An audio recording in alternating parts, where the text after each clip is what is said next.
Welcome back to your Confidence to Close training. I'm Jeff Schwartz, and we're going to talk about navigating your first sale as a digital agency and getting yourself the ability to have that confidence and that stronghold in your sales presentations to be able to go out there and close. And today we're going to talk about the auto close in the next chapter as we go through here. And the auto close situation, is designed to position you to gain something for your time, ensuring value for both you and the prospect, right? Because we're working with the prospect as we go. So the goal is to make your initial close as attractive as possible, with the secondary close on standby as well as like the just in case type offer. Now, we always offer your most expensive option first because when you ask for the higher amount up front, by comparison, the secondary or even the third or tertiary option you offer will seem less expensive and often can be perceived to have a greater value because there was a more expensive offer out there. And this makes it easier to ensure that a buying decision is made right there today and on the spot. Now, people appreciate when you add real value for them, and this helps create a smoother path for the auto close. And we like to use the thank you for as a reciprocity as we go through here. Now, the ideal reply after someone compliments you or says thank you for a product or service is to use reciprocity and say, oh no, don't worry about it. I know if the roles were reversed, you would do the same for me. Is there anybody else that you can think of that would potentially be able to benefit from this? Or are there any other business owners that be willing to connect? You be willing to connect me with that would be able to greatly benefit from this lead generation tool that we have right now. So when somebody says thank you, you have the ability to get something from that conversation, and they be willing to help others. Now, how you frame the response to get the reciprocity is set up for the gratitude for the great deal that you've done for them. So they're basically saying, I got value, or I like what I see. And in the afterglow moment of this positive experience, that is the perfect time to ask them if they would mind sharing that experience. And we've even built this in with our lead engage software. Like, business owners see the new message requests immediately when they're coming in, or within a few hours of the install, making businesses more likely to stick with us, right? They see results. They don't want that fear of loss. They don't want it to go away. you know so if somebody then says no, maybe it means that you need to do better, right? You need to understand them a little bit better. You've learned from their pains. You've used your triggers. You've gotten the micro commitments. You've drawn on their emotions, and you future pace with micro commands, but you just still haven't closed, or you've gotten the no. You've missed something here. So people don't like to say no. It goes against the grain of social politeness. They like to hear yes. They like to say yes. They want to say yes to you. So open a doorway to that yes by saying something like this. All right, so I think I'm hearing that pricing may be a problem. What if we just got you started with an alternative package inserted there to start, right? What if we just got you started with our starter package instead of our platinum package in this case, or our gold or our silver? If they need a nudge, start asking them questions, right? The 80/20 rule about a good buying experience that they've had in the past, or good results they've seen with maybe a similar product or a service, or last time they've run something with you. This will put them back into a valid buying state of mind, and also helps you figure out what makes them purchase. What is that key trigger? What's the hurdle that you need them to get over? Now, you've already discovered their pain point and what they need to do to move towards the point of pleasure, but you also still need to figure out how to give them what they want so they decide that buying from you is something that they want to do. And I try to do this before I ever meet them with a belief audit. It's an audit where you're out there, and when building or scripting a presentation, I do a quick belief audit to find these three things that they have to believe in order to make a purchase decision. They will want to know these three things. One, does it work for me? Does it fit into their puzzle? Does it fit into their system or what they're doing for their business right now?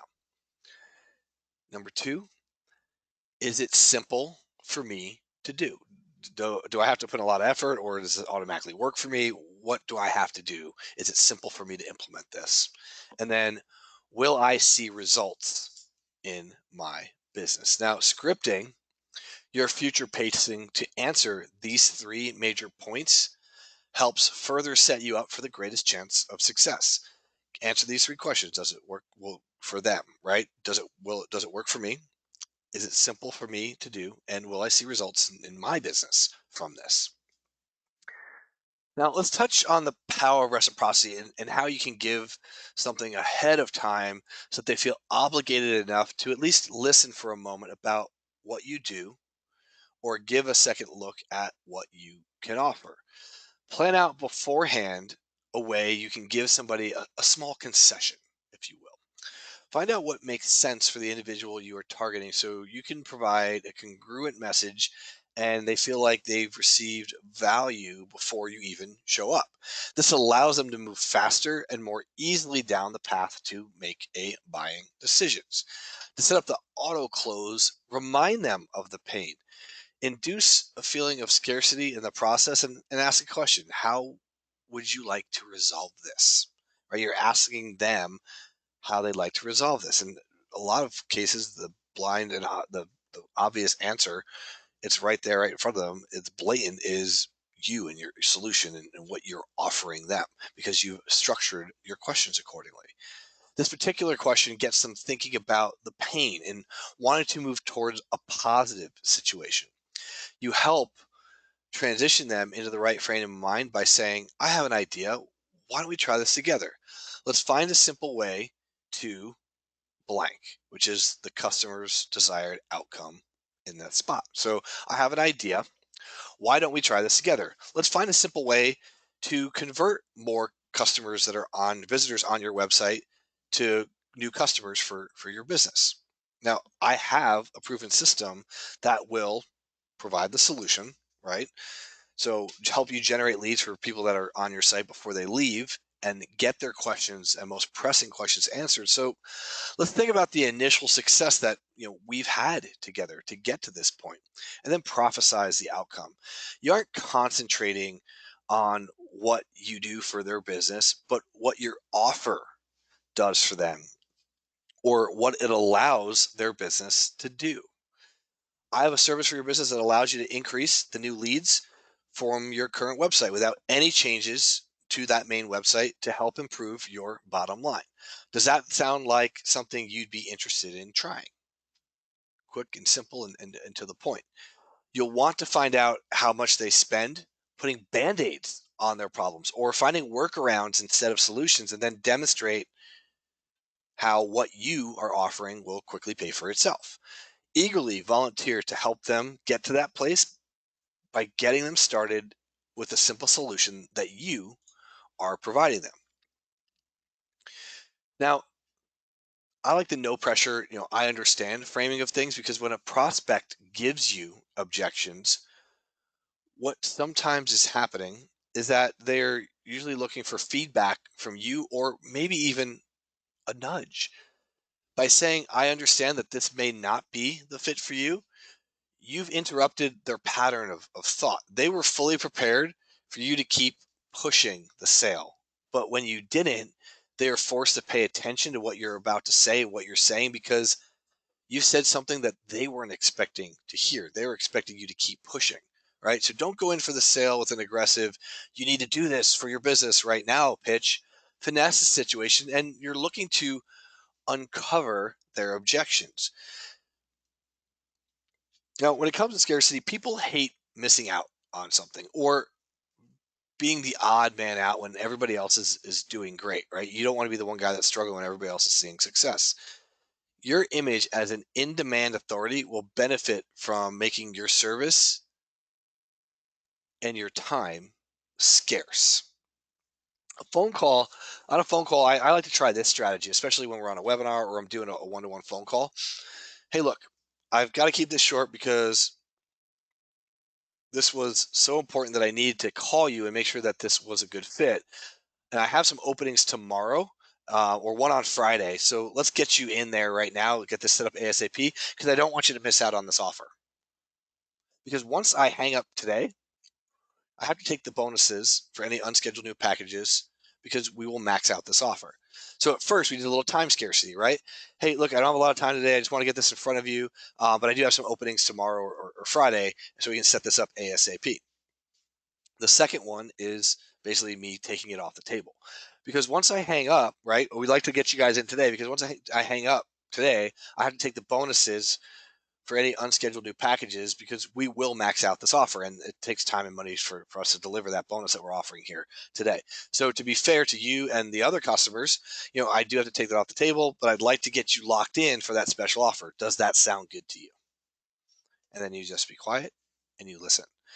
Presenting a full disclosure that this opportunity is ending very soon not only helps the customer avoid the heartbreak of missing out, it also will speed up the buying process. They will have to decide if taking more time to compare other services and prices is worth the risk of losing out on your special offer. Then if you want the sale, then you have to ask for the sale. It's as simple as that. You don't get what you don't ask for. It's as simple as presuming, based on the conversation, that they are ready and asking one of these three questions. The first one actually got used on me when I first started in the online space, and I've been looking at it and using it ever since. And it is, will this be Visa, MasterCard, or American Express? By saying though that line and just saying the credit cards, you're assuming that you guys are on the same path, and it's very difficult for them to say no, because you've gotten through, you've listened to them, you've come with the objections, you're removing them from the point of pain, you're moving them away from that, right? So will this be Visa, MasterCard, or American Express? Another good question that comes out is, sounds good, are you ready to get started? Direct to the point and not salesy, because there's not pressure, right? You're just talking about it. Or, what card are we putting this on? It's another variation of the first one. What card are we going to use today? This helps make clear the transition into a conversation, so that no one is confused as to where we're at in the process. A lot of consultants, a lot of people talking will talk themselves in a circle, and there won't be a clear definition of when you've moved and transitioned into the collecting money and we're closing the deal phase. And at this point in the process, you'll either get the sale right now or identify that you've got some objections to handle. So in summary of the auto close, remember to always be closing, whether you're at an event, an appointment, you're running a sale, working a convention, networking the local chamber of commerce or civic groups, or even running a webinar online.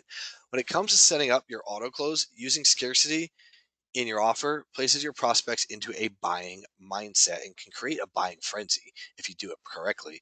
And you will quickly identify those who really want to work with you, and you'll get those objections. So you really only have two options here. It's either success or failure. There is no middle gray area. It's defined as a black line. It's either black or white. You either close a deal or you don't.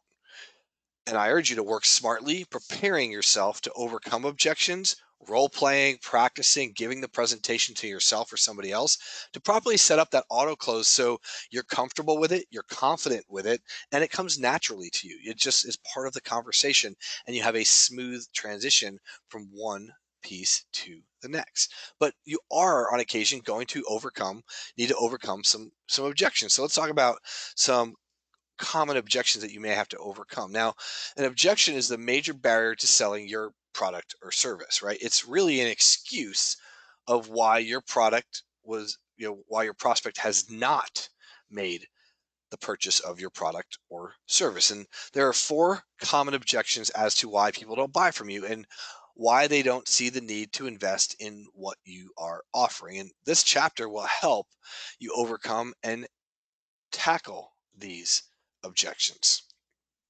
Common objection here is the need, right? They don't perceive the need for what you are offering. You have a product or service to sell, but your prospect hasn't made the connection regarding why they need it. Or perhaps they don't have a desire for it, or you haven't properly enlightened them to the benefits, ease, and results of your product. Another common objection is urgency. There's no urgency to addressing their pain or to get your product right now.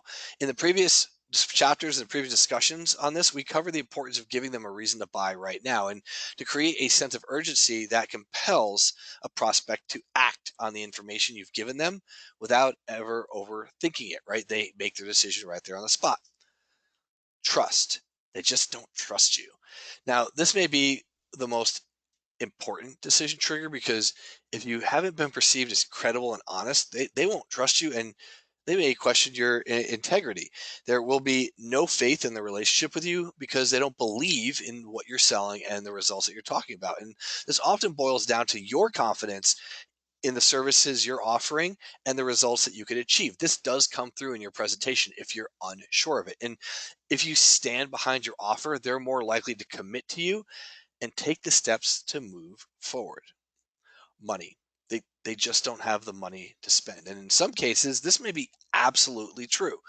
But in most cases, especially when dealing with your target audience and ideal market, it's really all about timing. Not having the money right now can be seen as a statement rather than an objection. And consider this more of a reflection of their inability to see the value provided compared to the price that you are asking. It's about the value that you can deliver for that price, not the actual number itself. Another common objection, time. They feel that they don't have the time or resources to learn or implement something new. There's no urgency, or maybe they don't trust you, or they don't see the value and need of what you have to offer.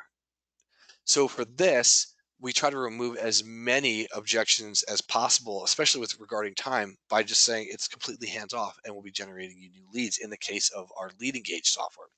Now, on a cold call or a follow up, you might hear, I just don't have the time to discuss this right now. They obviously don't see the value in giving you their time because they're not enlightened as to what you can offer. In that case, I'll ask a trigger question, something like, would you be interested if you had the time? And get that micro commitment, that small yes and desire. If they say no, then I move on. And basically they've helped disqualify themselves. If not, I will continue asking those micro commitments to either get an appointment for a different time or make sure that we've set this up or we're clear of what that appointment looks like the next time that we do meet.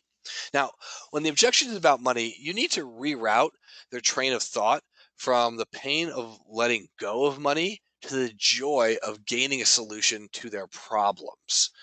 So for us, we ask a couple qualifying questions in this scenario, which is, what is a new customer worth to you?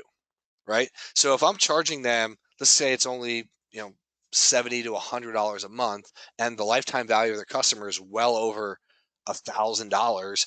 If I were to bring you one new customer this year, this entire platform pays for itself, right? What is a new customer for you? You get two, you're pure profit at that point. What is your financial peace of mind worth to you? Ask them those kind of questions. Or what does your 2, 3, or 5 year plan look like? Get the vision of where they see their business going. Money objections seem to be some of the most common, but rarely the true reason. If you have a reasonably priced solution for people's problems, they will find the money whether they have it or not. And if we believe that we need something, we will make it work. If you must feed your kids, pay the mortgage, etc., you will have the desire to provide for them. You will find a way to get the money. You will find a way to be successful. If they are not seeing the value in what you are selling and they are still not interested, you haven't hit enough pain triggers in your conversation to really make it work.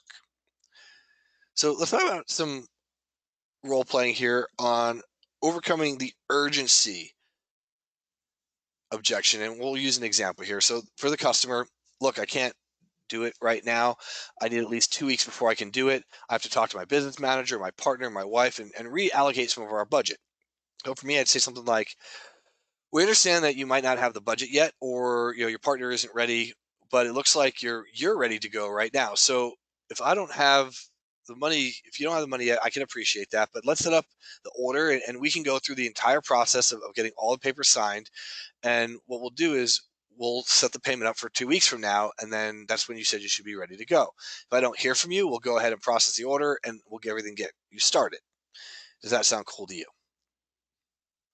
If they say no to that, you know that there's an additional underlying objection that you'll need to find and go out there and address it and ask them another couple of questions, because maybe you haven't shown them enough value to activate the desire for your service. So in this case, you know, what will be the difference between 2 weeks from now, other than the financial situation? We can schedule a time in 2 weeks or a month, or we can actually get you started, because from what you're saying, what I'm hearing is that you are interested, right? And the customer comes back, right? So for me, it's like, okay, so then I would rather get you started now and evaluate your progress and success in our 2 or 4 week follow up, maybe even run a trial, perhaps. How much better would that be for you rather than remaining stagnant in your business? Would you like to see leads coming in over the next 2 weeks? If the customer comes back, something like, I don't want to keep doing the same things, the same results, but I don't know. I'm not sure, right? So for me, I'd come back with something along the lines of, don't you wish you already had this working to bring more clients and sales for your business, moving your business forward online and getting more leads on a daily basis? You want them to desire this right now, because people buy what they want based on emotions. Now, this is a slightly different approach when somebody doesn't see the urgency for buying now. You help them by reminding the prospect that they could be enjoying the benefits with the solution that you're handing them right this minute, and they're going to be missing out if they don't. So let's talk about overcoming urgency objection two here. There's one more there's one more direct for those of us. There's a more direct way for those of us who are willing to be slightly more aggressive when it comes to asking questions. And you have to use this with the right tone, the right people, and it takes a little time to work up to this. And this is a very good pattern interrupt question, but be cautious in how you use it, because you don't want to come across as rude or harsh or aggressive to the person you're talking to. But sometimes you got to risk it. You have to like step up and do it. So somebody says, "Hey, can we wait about 2 weeks or so to get started?" I would say something in this case, in this scenario: is it a habit of yours that you like to waste time? And somebody, you'll disrupt them, and you'll get a look, right, and they'll most likely say no.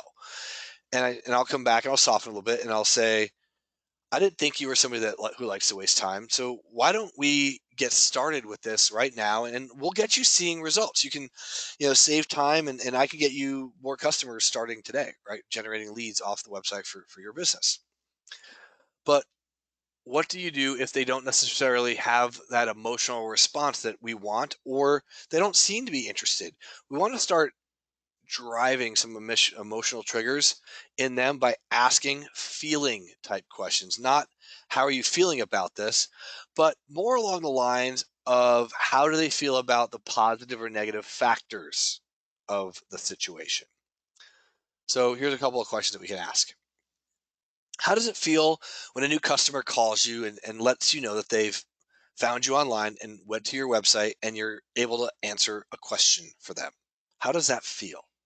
Or how does it feel if a customer contacted you and told you that they had, someone coming in about your business, and if you could answer a question, they got a couple questions about your business. If you could answer them right now, they would do business with you. How would that make you feel? Like, how would it make you feel if somebody called you or texted you through our widget and they told you that their AC was out and you're able to repair that and book a new job today? How would that feel to have that new lead come in because they found you? What would it feel like to know that you captured and were able to communicate with your hottest leads the moment they were on your website and never have to worry about that potential lost opportunity again? How would that make you feel? Right? So those are the questions that we're asking out there.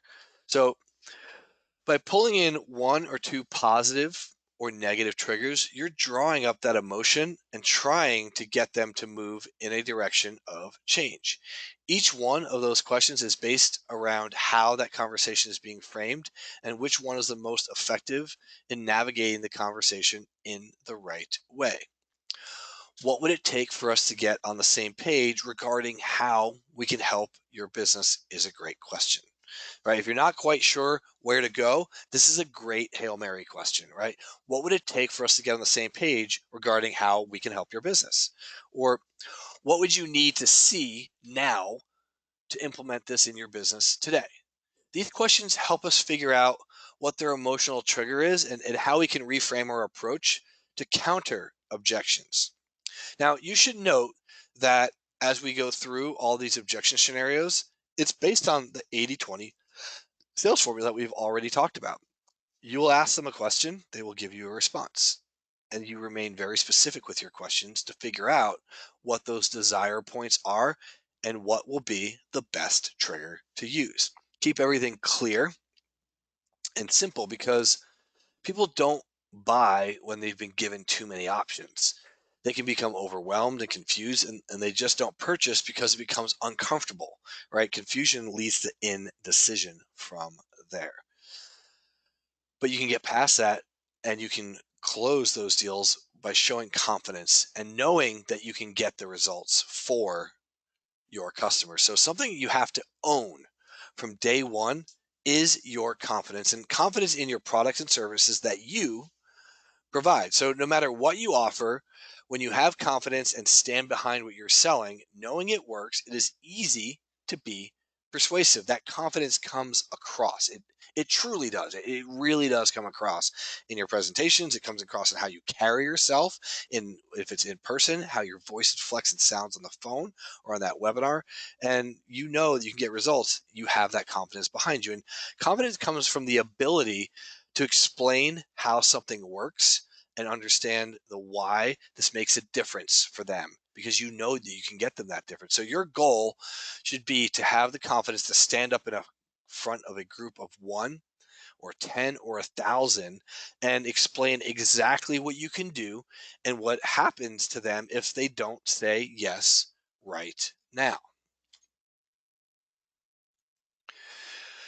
A good way to go out there and overcome some objections is using risk reversal. And risk reversal is an easy way for a prospect to dip their toe in the water instead of just jumping in with 2 feet, right? This is works great for me either as a large group where I want to get a lot of people in quickly and keep them excited and get them to stick, but it's also a great Hail Mary play to close a deal, especially if you're just getting started, you haven't fully built up that confidence, or you're not 100% sure in your presentation. You've created a natural and concise presentation and worked on your script that entices them to take action. And you're learning the process and steps that you need to take. So if you go through the entire process of confidence to close and you are still being met with objections, it usually comes down to the person just not trusting or valuing you or your product. The connection's not there. You haven't bridged the gap for them. So one last ditch effort that you can use is called risk reversal. It's a money back guarantee or a free trial are some common risk reversals that you may recognize that you've seen me use, that you see people in our space use, and it's products and services that happen all the time. So here's a couple of examples that we can do to basically reverse the risk. How about we do this? What if I provided my results to you in the next 2 weeks by setting you up with a trial account?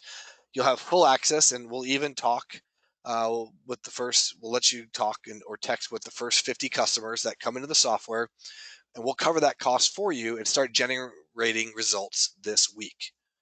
Does that sound good to you? Right? Basically, you reverse the risk. It's not going to cost them anything. You're giving them the first 50 messages, first 50 customers that come in, and it doesn't cost them anything to see if you can get them results. Once you start seeing new leads, I know that you'll want to stay and we can continue your account on a monthly basis with no contracts. So if for any reason you're not happy, just come to me and let me know and we'll part ways as friends here. Sound fair? So for me, in this case, what I'm doing is I'm basically giving them a no risk out, right? If this doesn't work for any reason, we can just turn it off and we can just part ways as friends. Risk reversal get rid of the tension caused by that lack of trust and wondering if the investment or the time or the money is worth the risk to that individual or that business owner.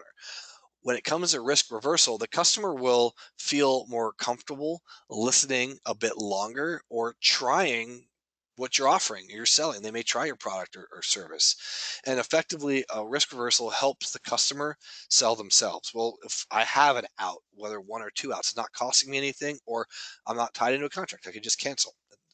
And for me, if this doesn't work for you after the first 2 weeks, just go ahead and cancel. That's a great way to position this, right? So we're going to set this up for your site. And if it doesn't work for you after the first 2 to 4 weeks, just go ahead and cancel. No one is going to return products or cancel a service that is making positive changes in their life or business. And this allows you to have confidence that you can close the deal by just reversing the risk that's out there. You're activating a mental trigger so they won't feel right to physically return or actively cancel something they know was already moving them forward in that positive direction that they were looking for. Now this takes us to framing, right? There's a couple of different ways to frame situations. You can pre-frame, you can reframe, and you can completely deframe a situation.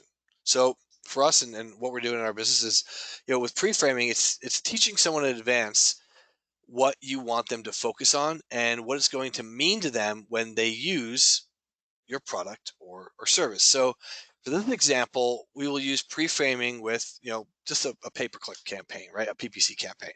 PPC users know that they are going to spend money and that there's a cost per click involved. There's always pay-per-click and cost per click is always there, right? So the way I pre-frame and ad spend it is focusing on instant traffic, right? The way I reframe it, we don't want to talk about spending money or pay per click. We talk about lightning campaigns, generating leads for your business quickly. Now, reframing involves taking something negative and reframing it into a positive spin. It's basically a spin zone, right? Let's say that there are negative reviews about somebody's business. Look, I understand there's a couple people out there that may not like your website, or you've been spending ads with little too much results. A quick fix to that would be allow them to reach out in real time, reaching out to your most recent customers to generate a review.